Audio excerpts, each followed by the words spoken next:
రేవంత్ రెడ్డి మాట్లాడుతున్నారు, లైవ్ లో చూద్దాం.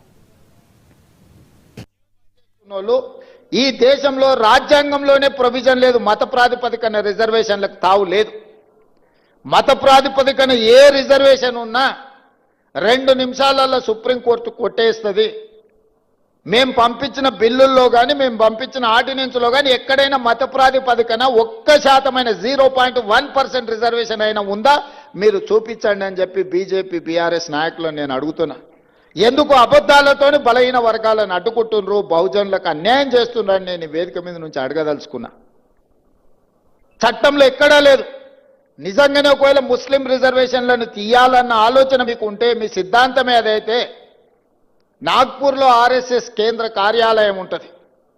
1970 నుంచి దాదాపుగా 20-25 ముస్లింలో ఉన్న ముస్లిం మతాన్ని పాటించే సామాజిక వర్గాలకు బీసీ రిజర్వేషన్ మహారాష్ట్రలో ఉంది.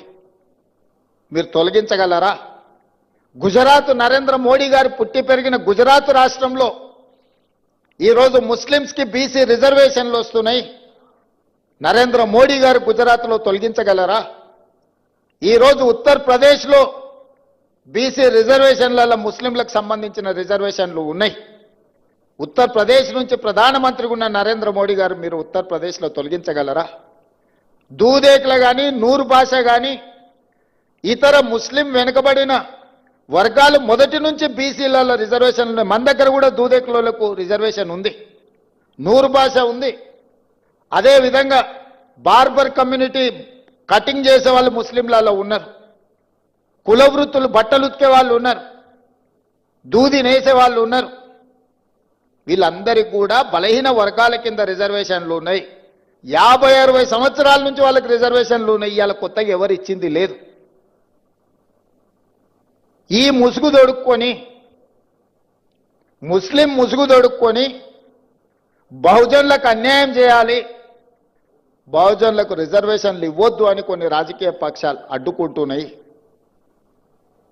ఇవాళ నిజంగానే తెలంగాణ రాష్ట్రంలో మేము ఇస్తే, మేము చేసిన చట్టంలో ఎక్కడైనా ఉంటే చూపించండి. అబద్ధాల ప్రాతిపదికన దెబ్బతీయాలి మా ఆలోచనని, రాహుల్ గాంధీ గారి విధానాన్ని. రాహుల్ గాంధీ గారి మీద కోపం ఉంటే వారి మీద ప్రదర్శించండి. చాలా కేసులు పెట్టారు, ఇంకా 4 కేసులు పెట్టండి. కానీ ఆయన నమ్మిన సిద్ధాంతాన్ని దెబ్బతీయడానికి ప్రయత్నం చేయొద్దు అని చెప్పి కేంద్ర ప్రభుత్వానికి నేను విజ్ఞప్తి చేస్తున్నా. ఆయన సంపూర్ణంగా విశ్వసిస్తున్నాడు, ఈ సమాజంలో సమూలమైన మార్పు రావాలంటే బహుజనులు నిలదొక్కోవాలి, బహుజనులు ఆర్థికంగా విద్య ఉద్యోగాలలో ఎదగాలి అనేది రాహుల్ గాంధీ గారి విధానం. ఆ విధానాన్ని అమలు చేయడమే నా బాధ్యత, మా ఉప ముఖ్యమంత్రి బట్టి విక్రమార్క గారి బాధ్యత. రాహుల్ గాంధీ గారు ఏ సూచన చేసినరో 100% అమలు చేయడం మా బాధ్యత. ఇవాళ క్రమంలో వస్తాయి సమస్యలు, మాకు తెలుసు. ఆ సమస్యల్ని పరిష్కరించుకుంటూ ముందుకు వెళ్తాం. సమస్య వచ్చినప్పుడు, సమస్య మీద మేము కొట్లాడినప్పుడు మీరు అండగా నిలబడాల్సిన నైతిక బాధ్యత మీ వైపున ఉన్నదని చెప్పి నేను భావిస్తున్న ఈ వేదిక మీద నుంచి. మీకోసమే నిలబడి కొట్లాడినప్పుడు నైతికంగా మీ మద్దతు మాకుంటే మాకింకా ధైర్యం వస్తుంది, దాని అమలు వేగంగా చేయగలము. మీ అందరూ అండగా నిలబడాలి. చివరగా ఇంతకుముందు మిత్రులు పొన్నం ప్రభాకర్ గారు చెప్పిన ఉస్మానియా యూనివర్సిటీ వైస్ ఛాన్సలర్ వస్తే నేను చెప్పిన, ఇప్పుడు గ్రామాలలో ప్రభుత్వం దగ్గర భూములు లేవు. అసైన్మెంట్ పట్టాల పేరు మీద ఎస్సీలకో ఎస్టీలకో బీసీలకో ఇవ్వడానికి ప్రభుత్వం దగ్గర ఆర్థిక వెసులుబాటు లేదు. కావలసినంతగా కార్పొరేషన్ల నుంచి మీకు సహాయం చేయడానికి ప్రభుత్వానికి ఉన్న చిత్తశుద్ధి ఒక్కటే, మీరు బాగుపడాలి, మీ తలరాతలు మారాలి అనంటే చదువు ఒక్కటే పరిష్కారం. అందుకే young India integrated residential schools SC ST BC minority పిల్లల్ని ప్రతి నియోజకవర్గంలో 200 కోట్ల రూపాయలతో ఈరోజు డైట్ ఛార్జెస్ కానీ కాస్మెటిక్ ఛార్జెస్ కానీ పెంచి, విద్య ఒక్కటే మీ జీవితంలో మార్పు తీసుకొస్తుంది, మీ తలరాతలు మారుస్తుంది. ఇబ్రహీంపట్నం దగ్గర ఉండే మధు యాస్కి గారు ఈరోజు అమెరికాకి వెళ్ళి ఒక గొప్ప న్యాయ కోవిదుడు కాగలిగిండంటే చదువుకోవడం వల్ల కాగలిగిండు.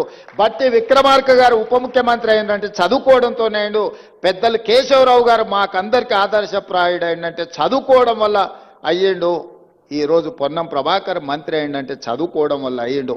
ఇక్కడున్న యువకులకు నా సూచన ఒక్కటే, చదువు ఒక్కటే మన తలరాతను మారుస్తుంది. మీకు నాణ్యమైన చదివిచ్చి మీ అర్హతకు తగ్గ ఉద్యోగాన్ని ఇచ్చే బాధ్యత కాంగ్రెస్ ప్రభుత్వం తీసుకుంటుంది. ముఖ్యమంత్రిగా నేను తీసుకుంటా. మీరు మా కుటుంబ సభ్యులు. నేను ఎస్సీ వర్గీకరణ చేసినప్పుడు మా మాదిగ సోదరులు, మా మాదిగ బిడ్డ, మా మాదిగ సోదరుడు ఒకవేళ ముఖ్యమంత్రి ఉంటే మాకు ఎంత న్యాయం జరుగుద్దో, రేవంత్ అన్న ఉంటే కూడా మాకంత న్యాయం జరిగింది. 59 ఉపకులాలకు న్యాయం జరిగిందని మాదిగ సోదరులు వాళ్ళ సామాజిక వర్గంలో నన్ను సభ్యత్వం ఇచ్చింది. ఇవాళ సర్దార్ సర్వాయి పాపన్న విగ్రహమే కాదు, బలహీన వర్గాల కోసం ఒక మంచి పని చేస్తే గౌడ సోదరులలో కూడా మహేష్ గౌడ్ గారు నాకు సభ్యత్వం ఇచ్చాడు. సంతోషం.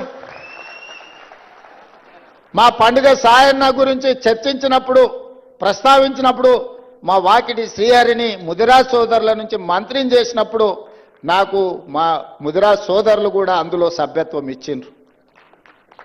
నేను ఎందుకు చెప్తున్నా అంటే నా బాధ్యత.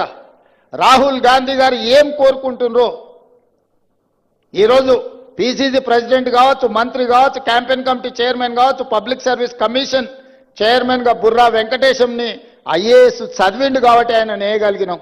మా సోదరిమణి శారదన్ మహిళా కమిషన్ చైర్పర్సన్ వేయగలిగినాం అంటే చదువుకున్నది కాబట్టి వేయగలిగినాం. ఇవాళ ఒక Venkatesh Goud public service commission chairman అయినా, ఒక పొన్నం ప్రభాకర్ గౌడ్ మంత్రి అయినా, ఒక మహేష్ గౌడ్ పిసిసి ప్రెసిడెంట్ అయినా, మధుయాస్కి గౌడ్ గారు క్యాంపెయిన్ కమిటీ చైర్మన్ అయినా, యువకుడు శ్రీకాంత్ ఈరోజు కమిషన్ చైర్మన్ సభాధ్యక్షత వహించిందంటే చదువు ఒక్కటే కారణం. మీ అందరికీ నా సూచన ఒక్కటే, ఇవన్నీ కూడా మీరు నిలబడాలి, నిలదొక్కోవాలి. మీ తలరాతలు మారాలి. మీరు డాక్టర్లు, లాయర్లు, ఇంజనీర్లు కావాలి. ఐఏఎస్లు, ఐపీఎస్లు, ఐఎఫ్ఎస్లు అయి రాజ్యాధికారంలో భాగస్వాములు కావాలి. రాజ్యాన్ని పాలించాలి. బడుగు బలహీన వర్గాలకు రాజ్యాధికారం వచ్చినప్పుడు ఈ సమాజం బాగుపడుతుంది. ఈ తెలంగాణ రాష్ట్రం 10 ఏళ్లలో $1 ట్రిలియన్ ఎకానమీ కావాలన్నా 2047కు $3 ట్రిలియన్ ఎకానమీ కావాలంటే మీరందరూ చదువుకోవాలి. డాక్టర్లు, లాయర్లు, ఇంజనీర్లే కాదు, ఐటీ ప్రొఫెషనల్స్ కావాలి. అప్పుడే ఈ రాష్ట్రం యొక్క